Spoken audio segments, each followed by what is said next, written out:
Hello everyone. तो dear कैसे हैं आप सब। तो डियर आज की क्लास में हम लोग क्लास 6 का जो है चैप्टर 2 को डिस्कस करने वाले हैं, आखिर खाद्य संग्रह से भोजन उत्पादन तक। और हम लोग स्टार्ट कर दिए हैं एसएसटी का, इसके साथ ही हम लोग सीडीपी भी स्टार्ट किए डियर। तो एसएसटी में हम लोग क्लास 6 to 8 का जो एनसीईआरटी है ना, उसको पूरा जो जो इम्पोर्टेंट पॉइंट है हम उन्हीं को डिस्कस करेंगे। लेकिन यहाँ पे हम पूरा चैप्टर को लेके आए हैं ताकि आपको ये पता चले कि हमारा कोई भी पॉइंट जो है इसमें से नहीं छूट रहा, और जितने भी इंपॉर्टेंट पॉइंट है उन सारे इंपॉर्टेंट पॉइंट को यहाँ पे डिस्कस कर रहे हैं। तो डियर अगर चैनल में नया है तो सबसे पहले चैनल को सब्सक्राइब कर लीजिएगा। वीडियो हेल्पफुल होगा तो लाइक और शेयर करना मत भूलिएगा। तो चलिए स्टार्ट करते हैं। चैप्टर है हमारा क्लास 6 का चैप्टर 2, आखिर खाद्य संग्रह से भोजन उत्पादक तक। ठीक है, तो यहाँ पे हम डियर बता दें कि इस चैप्टर में आपको बहुत सारे इंपॉर्टेंट पॉइंट दिखने को मिलेगा, जहाँ से एग्जाम में हमेशा आपका क्वेश्चन जो है पूछा जाता है। ठीक है, तो चलिए स्टार्ट करते हैं। तो डियर सबसे पहले हम लोग पहला पॉइंट है हम लोग का कि आरंभिक मानव आखिर वो इधर उधर क्यों घूमते थे। तो यहाँ पे हम आपको समझा देते हैं कि आखिर खाद्य संग्राहक किसको कहते हैं। देखिए, उपमहाद्वीप में ना जो 20 लाख साल पहले जो रहते थे लोग, उसको हम लोग आखिर खाद्य संग्राहक के नाम से जानते थे। और उसको इस नाम से इसलिए बोलते थे क्योंकि वो जिस तरीके से अपना भोजन का इंतजाम करते थे ना, उस विधि के आधार पर हम लोग क्या कहते थे, इनका नाम आखिर खाद्य संग्राहक कहते थे। क्योंकि ये क्या करते थे ना, जंगली जानवरों का शिकार किया करते थे और मछली पकड़ते थे, चिड़िया पकड़ते थे, फिर वहाँ जो भी पेड़ पौधे होते थे उसे खा के अपना जीवन यापन करते थे। ठीक है, तो आखिर खाद्य संग्राहक के समुदाय के लोग जो है वो हमेशा एक जगह से दूसरी जगह घूमते थे। तो ऐसा क्यों होता था, उसका कारण को आप बस दिमाग में रखिएगा कि पहला कारण ये था कि अगर वो एक ही जगह पे ज़्यादा दिन रहते तो क्या होता, एक ही जगह का जितने पेड़ पौधे थे, वहाँ के जानवर जितना था, उस सबको खा के वो ख़त्म कर देते। फिर उनको तलाश करने के लिए, जानवर का पेड़ पौधों का तलाश करने के लिए दूसरी जगह जाना पड़ता था। ठीक है, दूसरा कारण ये था ना कि वो कभी कभी शिकार करते करते वो उनके पीछे एक जगह से दूसरे जगह चले जाते थे। ठीक है, तीसरा कारण ये है कि डियर कि फल फूल हो गया, या जो आपका पेड़ पौधे जो है ये मौसम के अनुसार जो है फल देते थे ना, तो वो क्या कहते हैं, अलग अलग मौसम में अलग अलग जगह पे आपका होता है, और हर एक जगह का मौसम जो रहता है अलग अलग होता है। तो इसलिए वो क्या करते थे, एक जगह से दूसरी जगह पे जाते थे। और चौथा जो कि सबसे इम्पॉर्टेंट और महत्वपूर्ण बात यह है कि आपका ये सब चीज़ के लिए किसकी ज़रूरत पड़ती है, पानी की ज़रूरत पड़ती है। तो अगर एक जगह का पानी वो सूख जाता था तो वो दूसरी जगह पे जाते थे पानी की तलाश में। इस तरीके से वो एक जगह से दूसरी जगह घूमते थे। ठीक है, नेक्स्ट पॉइंट हमारा है कि आरंभिक मानव के बारे में जानकारी कैसे मिलती है। तो डियर ये हम लोग पढ़े थे इससे पहले वाला चैप्टर में, पुरातत्वविदों किसको कहते हैं। तो ये ऐसे लोग को कहते हैं, ठीक है ना, जो कि आपका क्या कहते हैं, पुरानी चीज़ों का जानकारी जो इकट्ठा किया करते हैं उन्हें कहते हैं। तो ये आखिर खाद्य संग्राहक से जो आपकी वस्तुएं मिलती है ना, उनसे वो उनके बारे में जानते हैं। जैसे कि उस समय जो पत्थर मिलते थे, लकड़ियाँ मिलते थे, हड्डियाँ मिलते थे, ठीक है, और पत्थर के औजार मिलते थे। उस समय के लोग क्या करते थे डियर कि पत्थर के औजार बनाते थे और उनको अलग अलग काम के लिए इस्तेमाल किया करते थे। अब तो आपको पता होगा कि पत्थर के औजार बना रहे हैं तो उनको किस काम के लिए वो इस्तेमाल किया करते थे। तो या तो वो आपका लकड़ियों को काटने के लिए क्या करते थे, फिर जानवरों की जो चमड़ी होती है ना उससे वो कपड़े सिया करते थे, फिर जानवरों को मारने के लिए, जानवरों को खाल उतारने के लिए, इस तरीके से वो क्या करते थे, उन औजारों का वो इस्तेमाल किया करते थे। ठीक है, और देखिए इंसान के खाने योग्य जड़ों को खोदने के लिए, ठीक है, तो ये सब कॉमन बात है, ये सब आप समझ जाइएगा कि औजार का इस्तेमाल क्यों किया करते थे। नेक्स्ट पॉइंट आपका है रहने की जगह निर्धारित करना। ठीक है, तो डियर रहने की देख लीजिए कि यहाँ पे जो लाल त्रिकोण वाला स्थान जो है वो पूरा स्थल है जहाँ पर आखिर खाद्य संग्राहक के होने के प्रमाण मिले हैं। क्या है, पूरा स्थल है जहाँ पे आखिर खाद्य संग्राहक के होने के प्रमाण मिले हैं। ठीक है, इनके अलावा भी और कई स्थान है जहाँ पे वो आखिर खाद्य संग्राहक जो है रहते थे। अब यहाँ पे हम लोग मानचित्र पे देखेंगे कि कौन कौन जगह पे है। तो देखिए यहाँ पे हम लोग देखते हैं, जैसे कि डियर सबसे पहले हम लोग ये देखते हैं कि पूरा पसान पूरा स्थल, ठीक है, ये जो ट्रायंगल वाला है वो पूरा पसानिक पूरा स्थल है। ये जो आपका रेक्टेंगल है वो नौ पसानिक पूरा स्थल है, और ये जो है ये आपका सर्कल वो पसानिक पूरा स्थल है, और ये जो है वो आरंभिक गाँव है, और ये जो है आधुनिक नगर है। तो आप देख सकते हैं जैसे कि ये आपका है, ठीक है, ब्रह्मगिरी है, फिर यहाँ पे क्लियर दिख नहीं रहा है डियर, जैसे कि ये ट्रायंगल में हुस्की है, फिर कुरनुल गुफाएं हैं, फिर इनाम गांव है, इनाम गांव आरंभिक गांव हो गया, ठीक है। ये मुंबई जो है ये आधुनिक नगर हो गया, ये मुंबई आधुनिक नगर हो गया। फिर यहाँ पे आप देख सकते हैं नर्मदा नदी, भीमबेटका क्या हो गया, तो पूरा पसानिक पूरा स्थल हो गया। यहाँ पे आप देख सकते हैं गढ़, यहाँ कोलकाता देख सकते हैं आधुनिक नगर है, मेहरगढ़ देख सकते हैं, बुर्ज होम देख सकते हैं, ठीक है। तो यहाँ पे आप सारा चीज़ देख लीजिए। यहाँ पे पूरा स्थल पूरा पसानिक पूरा स्थल के बारे में दिया हुआ है, नौपसानिक पूरा स्थल के बारे में दिया हुआ है, और महापसानिक पूरा स्थल के बारे में दिया है, ठीक है। तो चलिए नेक्स्ट पॉइंट हम लोग डिस्कस करते हैं। तो डियर पत्थर जो था ना उसमें बहुत ही महत्वपूर्ण होते थे, क्योंकि वो पत्थर से ना बहुत सारा औजार बनाया करते थे, जो कि उनकी जीवन शैली में बहुत ही इम्पॉर्टेंट रहता था, जो औजार रहते थे, क्योंकि सारा काम जो रहता था ना उन लोग के औजारों से ही आपका होता था, ठीक है।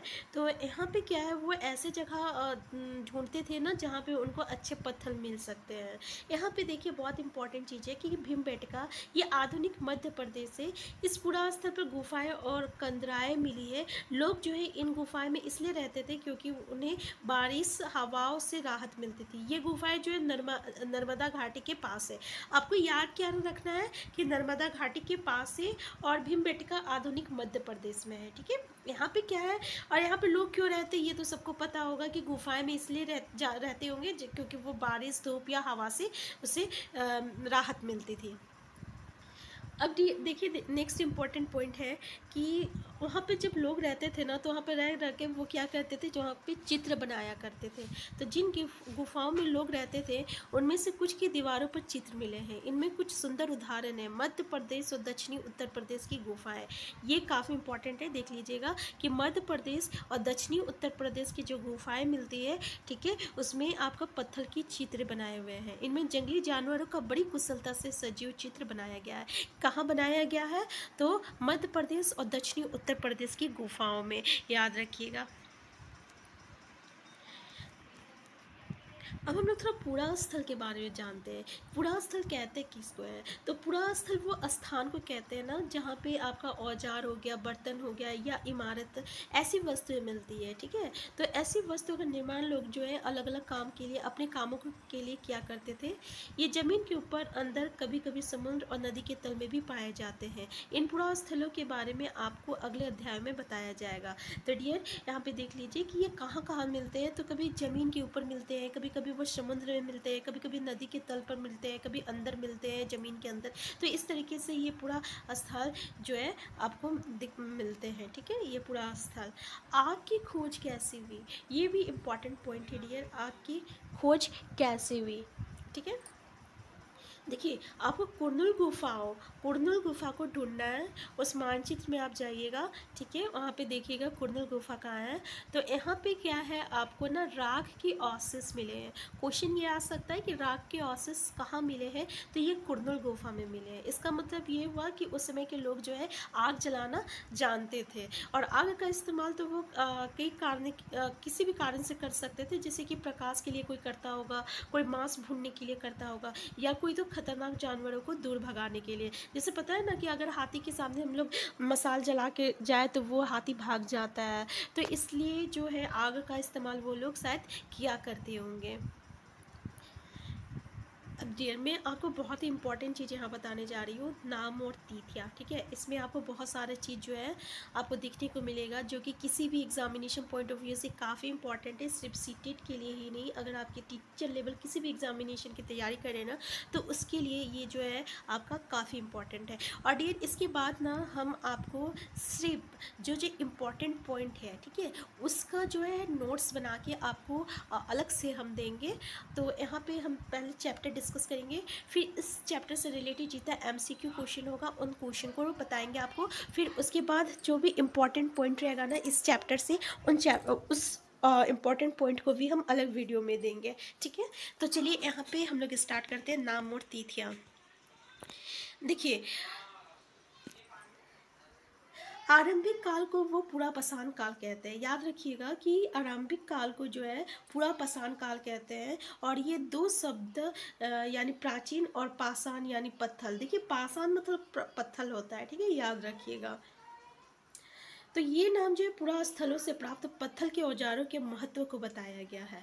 यानी पूरा पाषाण काल, इसका मतलब क्या हुआ कि जो पत्थर के औजार मिलते हैं ना, तो उसके महत्व को बताया गया है। पूरा पाषाण काल जो है 20 लाख साल पहले से, देख लीजिए इसका जो टाइम पीरियड है ना डियर, ये जरूर याद रखिएगा कि पूरा पाषाण काल जो का टाइम पीरियड क्या है, ये इंपॉर्टेंट है आपके लिए, ठीक है। तो पूरा पाषाण काल जो है 20 लाख पहले से 12,000 साल पहले के दौरान माना जाता है। तो भाई पूरा पाषाण काल का जो टाइमिंग पीरियड है कितना है, तो 20 लाख साल, याद रखिएगा 20 लाख साल से लेकर 12,000 साल पहले के दौरान। और इस काल को भी 3 भागों में विभाजित किया गया है, ठीक है। पहला है आपका आरंभिक, दूसरा है मध्य और तीसरा है उत्तर पूरा पाषाण युग, याद रखिएगा। और मानव इतिहास के लगभग 99% कहानी इसी काल के दौरान घटित हुई है, याद रखिएगा। यानी मानव इतिहास में जितनी भी कहानियां हम लोग पढ़ते हैं ना, 99% कहानी वो आपको इसी पूरा पाषाण काल में ही आपको दिखने को मिलता है, जिस काल में हमें पर्यावरण बदलाव मिलते हैं। नेक्स्ट इंपॉर्टेंट पॉइंट है, अब दूसरी काल तब आता है जब आपका पर्यावरण में बदलाव मिलते हैं। तो कभी भी सीटेट में देख लीजिएगा कि पर्यावरण में बदलाव किस काल में मिला है, तो याद रखिएगा उसको हम लोग मध्य पाषाण युग कहते हैं। और उसको हम लोग मेसोलिथ मतलब होता है मध्य पाषाण युग, ठीक है। इसका आप टाइमिंग पीरियड अब याद रखिएगा, इसका टाइमिंग पीरियड कितना है भाई, तो 12,000 पहले से लेकर 10,000 पहले तक, ठीक है। 12,000 साल पहले से लेकर 10,000 पहले तक। और इस काल के पाषाण जो है औजार आमतौर पे बहुत छोटे रहते थे, इसलिए इनको हम लोग माइकोलिथ यानी लघु पाषाण कहा जाता है। अब देखिए इसमें क्या है कि इसमें जो पाषाण जो औजार मिलते थे ना वो बहुत छोटा होता था, इसलिए इसको हम लोग माइकोलिथ कहते थे या हम लोग लघु पाषाण कहते थे, ठीक है। तो इन औजारों में हड्डियों या लकड़ियों के मुट्ठे लगे हसिया और जैसे औजार मिलते थे। साथ साथ पूरा पाषाण युग वाले औजार भी इस दौरान बनाए जाते थे। और इसके साथ साथ ही क्या मिलते थे आपको, पूरा पाषाण युग वाले औजार भी इस दौरान बनाए जाते थे। पूरा पाषाण मतलब कि आपका इससे पहले हम लोग जो पढ़े ना, तो उस समय के औजार भी इस युग में आपको देखने को मिलता है। अब नेक्स्ट आता है आपका अगले युग की शुरुआत 10,000 साल पहले से होती है, ठीक है। और इसे हम लोग क्या कहते हैं, नवपाषाण युग कहा जाता है। तो डियर नवपाषाण युग मतलब क्या हुआ कि इससे 10 साल पहले से जो युग है उसको हम लोग नवपाषाण युग कहते हैं। क्लियर है आपको, ये तीनों पाषाण युग का जो टाइमिंग पीरियड है डियर, इसको बहुत ही अच्छे से आप देख लीजिएगा।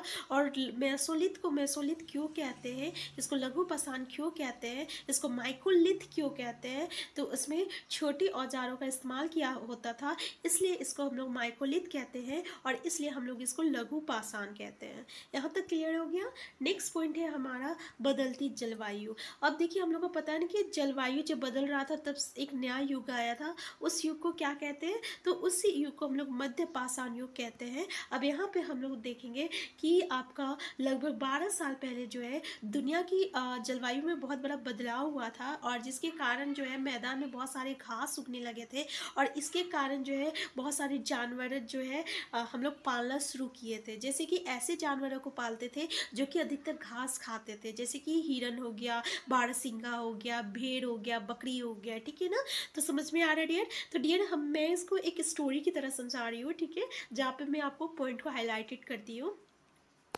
तो डियर, ये था आपका बदलती जलवायु। तो इस समय जो है डियर, इन जानवरों का शिकार करते थे, वो भी इनके पीछे आए और इनके खाने पीने का आदत और प्रजनन के समय की जानकारी इनको लगने लगी, यानी इनको मिलने लगा। तब क्या हुआ कि लोग जो है इन जानवरों को पकड़कर अपनी ज़रूरत के लिए पालने लगे, और इसी काल में क्या हुआ, मछली भी भोजन का महत्वपूर्ण स्रोत बन गई। याद रखिएगा, इसी काल में आपका जो मछली था ना, वो भी एक भोजन के रूप में महत्वपूर्ण स्रोत बन गई थी। अब खेती और पशुपालन की शुरुआत। तो डियर, इस दौरान क्या हुआ था कि उपमहाद्वीप में आपके अलग अलग इलाकों में ना गेहूं भी और जौ और धान, इस तरीके के अनाज जो है वो प्राकृतिक रूप से उगने लगे थे। क्या हुआ था, यानी अपने आप उगने लगे थे। शायद महिलाओं, पुरुषों, बच्चों ने इन अनाजों को भोजन के लिए बटोरना शुरू कर दिया होगा। ठीक है, साथ ही वो ये भी सीखने लगे कि ये अनाज कहाँ उगते थे, कब पककर तैयार होते थे। तो इस टाइमिंग पीरियड में यही हुआ ना कि इस समय लोग कृषक बन गए थे, क्योंकि उन्हें सारी जानकारी मिलने लगी थी कि कोई भी अनाज जो है कब हम लोग उसको उगाते हैं, कब उसको हम लोग काटते हैं। ठीक है ना, इस तरीके से वो क्या हुए, पूरी तरह से कृषक बन गए थे।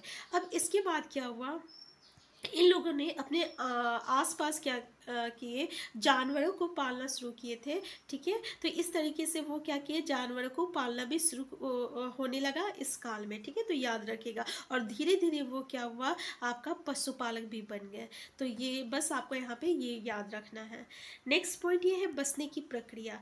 अब डियर, यहाँ तक तो क्लियर हो गया। अब वो कृषक बन गए, पशुपालन बन गए। अब जब वो कृषक बन गए, पशुपालन बन गए, तो आपका बसने की प्रक्रिया जो हो गया स्टार्ट हो गया, क्योंकि वो एक जगह रहकर क्या करने लगे, ये पौधों को उगाने लगे, जानवरों को पालने लगे। अब एक जगह वो पौधे उगा रहे हैं तो एक जगह से तो दूसरी जगह नहीं जाएंगे। अगर वो एक ही जगह जानवरों को पाल रहे हैं तो उतने सारे जानवर को लेके एक जगह दूसरी जगह नहीं भटकेंगे। तो इस तरीके से क्या हुआ, एक ही जगह पे आपका बसने की प्रक्रिया जो हुआ स्टार्ट होता है। तो यहाँ पे क्या हुआ, उन लोगों ने पौधों के लिए ऐसे पौधों को चुना जो पौधे जो होते हैं आपका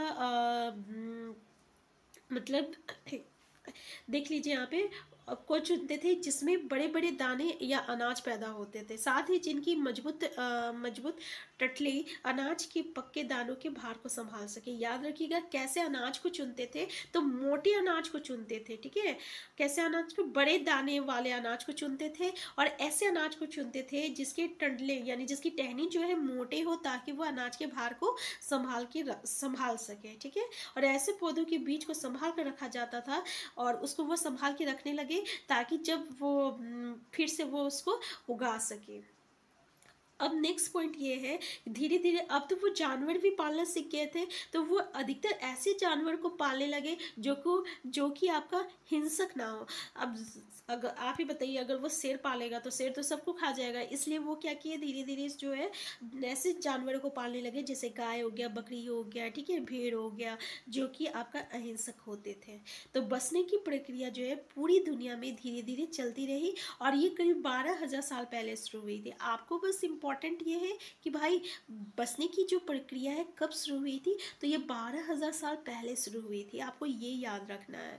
और अगर इसी समय जो कृषक बने थे, कृषि करने लगे थे, तो किन किन अनाजों को वो उगाते थे, तो वो गेहूं हो गया, जौ हो गया। ठीक है, इस तरीके, देखिए प्राचीन फसल में गेहूं और जौ है। उसी तरह सबसे पहले पालतू बनाए गए जानवरों में कुत्ते के बाद भेड़ और बकरी आते हैं। ठीक है, कुत्ते के बाद क्या आता है, भेड़ और बकरी आता है। ठीक है, याद रखिएगा।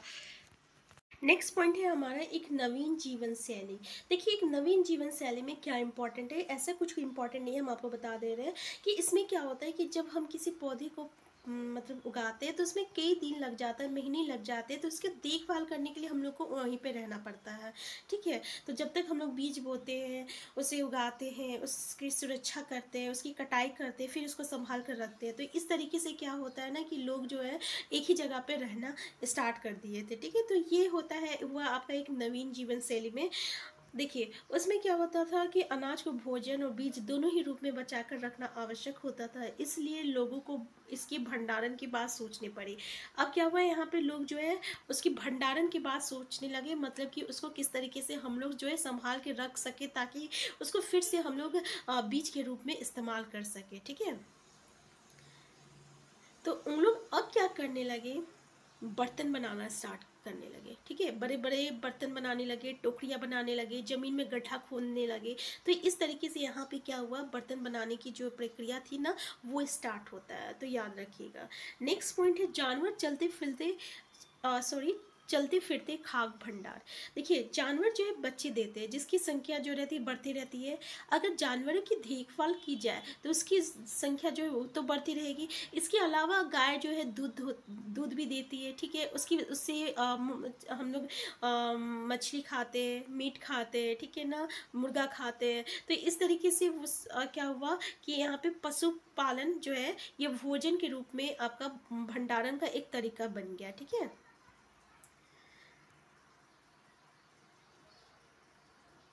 तो यहाँ पे लोग जो है जानवरों का अब इस्तेमाल जो है अलग अलग चीज़ों के लिए अपने भोजन के रूप में अलग अलग तरीके से वो करने लगे।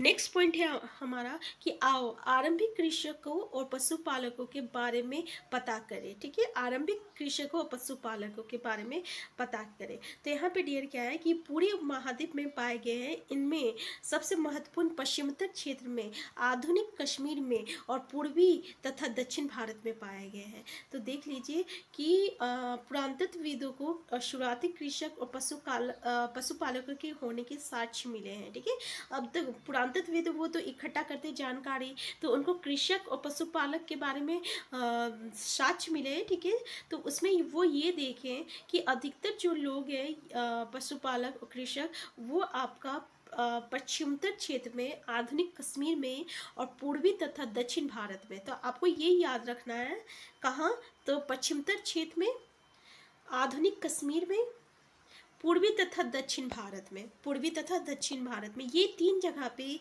आपको जो है शुरुआती कृषक और पशुपालक का होने का साक्ष्य मिला है। नेक्स्ट ये पॉइंट याद रखिएगा कि पशुपालक की बस्तियां थी। यहाँ जांचने के लिए वैज्ञानिक खुदाई में मिले पौधे और पशुओं की हड्डियों की नमूना का अध्ययन करते हैं। इनमें से सबसे रोचक जले हुए अनाज के दानों के अवशेष है।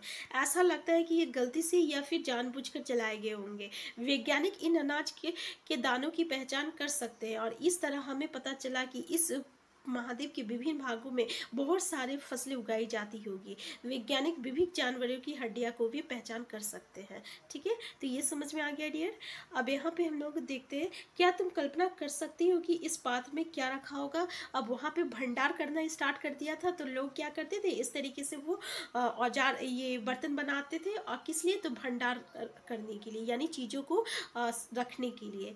नवपाषाण युग के पुरास्थलों से कई प्रकार के मिट्टी के बर्तन मिले हैं। देखिए, ये नवपाषाण में क्या हुआ था ना, बहुत सारे मिट्टी के बर्तन मिले हैं और उसमें ना बहुत सारा काम, बर्तनों में अलंकरण मतलब क्या हुआ कि जैसे ये बर्तन है, इसमें फूल बनाया हुआ है, इसमें काम किया हुआ है, डिज़ाइन किया हुआ है। ठीक है, वो बोल रहा है कि ऐसे भी बर्तन उस समय मिले हैं। धीरे धीरे लोग बर्तनों का प्रयोग जो है खाना बनाने के लिए भी करने लगे। चावल, गेहूं तथा दलहन जैसे अनाज अब आहार का महत्वपूर्ण हिस्सा बन गया था।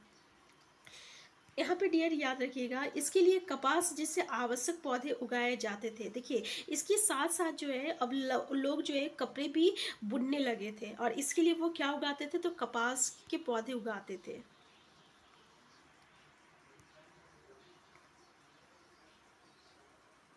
अब यहाँ पे देखिए, यहाँ पे और एक चीज़ इम्पॉर्टेंट हुआ था कि बहुत जगह लोग जो है मौसम के मुताबिक जो है बदल बदल कर अपनी जीविका चलाया करते थे। तो ये भी याद रखिएगा कि मौसम के मुताबिक जो है बदल बदल कर अपनी जीविका चलाया करते थे। ये नवपाषाण काल की बात हो रही है। ठीक है, अब मेहरगढ़ में जीवन मृत्यु, ये बहुत ही इंपॉर्टेंट पॉइंट है कि मेहरगढ़ में जीवन मृत्यु। देखिए, मेहरगढ़ ये ईरान जाने वाले सबसे महत्वपूर्ण रास्ते बोलन दर्रे के पास एक हरा भरा समतल स्थान है। आपको याद रखना पड़ेगा कि ईरान जाने वाले सबसे महत्वपूर्ण रास्ते, जिसको हम लोग बोलन दर्रे कहते हैं, इसके आसपास का एरिया को जो कि कैसा एरिया है, तो ये समतल स्थान है। मेहरगढ़ संभवतः वो स्थान है जहाँ की स्त्री पुरुषों ने इस इलाके के सबसे पहले जौ और गेहूँ उगाना और भेड़ बकरी पालना सीखा। अब यहाँ याद रखिएगा कि मेहरगढ़ में सबसे पहले जौ और गेहूँ उगाने सीखे और भेड़ बकरी पालने सीखे, भेड़ और बकरी पालना सीखिए। ठीक है, यहाँ विभिन्न प्रकार के जानवरों की हड्डियाँ मिली है। ठीक है, और इनमें हिरन तथा सुअर तथा जंगली जानवर भेड़ और बकरियाँ की हड्डियाँ मिली है। आपको याद रखना होगा किनकी हड्डियाँ मिली है, तो हिरन तथा सुअर और जंगली जानवर तथा भेड़ और बकरी की हड्डियाँ मिली है। मेहरगढ़ में इसके अलावा चौकर तथा आयताकार घरों के अवशेष भी मिले हैं। प्रत्येक घर में 4 या उससे ज़्यादा कमरा है, जिनमें कुछ संभवतः भंडारण के काम आते होंगे। देख लीजिए, ये है मेहरगढ़ का में घर कैसे मिलते थे, इस तरीके से। तो यहाँ पे 4 या उससे ज़्यादा कमरा भी मिला है। और देख लीजिए, चौकोर तथा आयताकार घर कैसा था, चौकोर तथा आयताकार, ये मेहरगढ़ में मिला है। मेहरगढ़ के घर शायद ऐसे दिखते होंगे, तुम जिस घर में रहते हो उसके साथ इस घर की क्या समानता है। तो देख लीजिए, ये मेहरगढ़ में ऐसे घर दिखते थे। आपको याद रखना होगा कि किस तरीके के घर जो है मेहरगढ़ में रहता था, तो चौकोर और आयताकार। किस तरीके के जानवरों की आपको हड्डियाँ दिखने को मिली, तो यहाँ पे जो जो इंडिकेट किया हुआ है एनसीईआरटी में, याद रखिएगा, हिरन तथा सुअर और जंगली जानवर, भेड़ और बकरी। और किस तरीके के अनाज, तो जौ और गेहूं और भेड़ और बकरी। ठीक है, ये याद रखिएगा। देखिए यहाँ पे क्या है कि मृत्यु के बाद सामान्यतः मृतक के संगे संबंधी उसके प्रति सम्मान जताते थे। लोगों की आस्था था कि मृत्यु के बाद भी जीवन होता है, इसलिए कब्रों में मृतकों के साथ कुछ सामान भी रखे जाते हैं। डियर, यहाँ पे हम इसलिए आपको एक एक लाइन पढ़ के बता दे रहे हैं कि क्योंकि ये मेहरगढ़ जो है ना काफ़ी इंपॉर्टेंट हो जाता है। ठीक है, यहाँ पे क्या होता था कि जब लोग मरते थे ना, तो उन लोगों को लगता था कि वो उनकी एक अलग दुनिया होती है, जहाँ पे वो मरने के बाद कुछ खाते होंगे और उनकी जो आपकी प्रिय चीज़ होती है वो उनके साथ जो है भेंट कर देते थे, इसलिए उनके कब्र में डाल दिया जाता था। मेहरगढ़ में देखिए, अब ये यहाँ पे मैं आपको एक नौपसानिक पुरास्थल के बारे में बताने जा रही हूँ कि एथेंस में तुर्की ढूंढो। नौपसान युग के सबसे प्रसिद्ध पुरास्थलों में एक चतालहुक तुर्की में है। ठीक है, यहाँ दूर दराज स्थानों में कई चीज़ें लाई जाती थी और उनका प्रयोग किया जाता था, जैसे सीरिया से लाया गया चमकम पत्थर, लाल सागर की कोड़िया तथा भूमध्य सागर की सीपियाँ। ध्यान रहे कि उस समय तक पहिए वाले वाहन का विकास नहीं हुआ था। लोग सामान खुद या जानवरों को पीठ या लाद कर ले जाया करते थे। आपको याद क्या रखना है डियर कि नौपसान काल में क्या था कि आपका सीरिया से जो है चकमक पत्थर था, लाल सागर की कोड़िया और भूमध्य सागर की सीपियाँ। ठीक है, भूमध्य सागर की सीपियाँ और लाल सागर की कोड़िया, ये याद रखना है।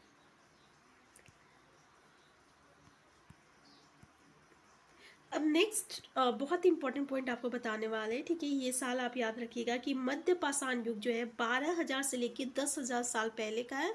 और बसने की प्रक्रिया कब आरंभ हुई थी, तो डियर ये 12,000 साल पहले आरंभ हुई थी। नौपसान युग का आरंभ कब हुआ था, तो 10,000 साल पहले हुआ था। और मेहरगढ़ में बसने का आरंभ कब हुआ था, तो 8,000 साल पहले हुआ था। ये जो है ना, ये कीवर्ड, ये इसको आप अच्छे से देख लीजिएगा। ये डेट जो है आपको टीचर लेवल किसी भी एग्जामिनेशन के लिए काफ़ी इंपॉर्टेंट है। जब मध्य पाषाण युग, बसने की प्रक्रिया, नौपाषाण युग और मेहरगढ़ की बस्ती। ठीक है, ये चारों इंपॉर्टेंट है डियर इस चैप्टर में, तो याद रखिएगा। तो यहाँ पे हम लोग इस चैप्टर को कंप्लीट करते हैं। ठीक है, नेक्स्ट इसके बाद हम लोग क्या करेंगे, जितने चैप्टर कंप्लीट होने के बाद हर एक चैप्टर का MCQ और जो भी इम्पॉर्टेंट पॉइंट है ना, सिर्फ वही इम्पॉर्टेंट पॉइंट पे हम लोग क्लास डिस्कस करेंगे। तो डियर, अगर चैनल में नए हैं तो सबसे पहले आप हमारे चैनल को सब्सक्राइब कर लीजिएगा। वीडियो हेल्पफुल होगा तो प्लीज़ लाइक और शेयर करना मत भूलिएगा।